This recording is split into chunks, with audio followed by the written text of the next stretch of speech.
A man convicted of murder almost 14 years ago is trying to overturn that conviction. Troy Shaw was convicted of beating a Fort Wayne man to death and leaving his body in a ditch.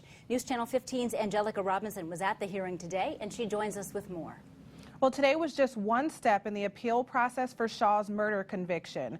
Back in June of 2000, the body of 33-year-old Brett King was found in a ditch near a motel on Coliseum.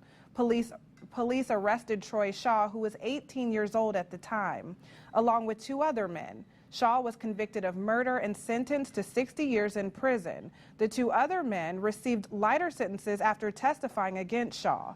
Much of the discussion in court today revolved around questions that were asked by the jury during deliberations in the murder trial back in 2002. Most of those questions had to do with the sentencing guidelines. His attorney says that was a critical part of the trial and that Shaw was denied his constitutional right to be present when those questions were discussed. Shaw's mother says she won't stop fighting to bring her son home. Bringing him home. I don't care how long it takes. I'm bringing him home. I've been at this for 14 years, and I'm not going to stop. We're confident of the case we tried 14 years ago, almost, yeah. And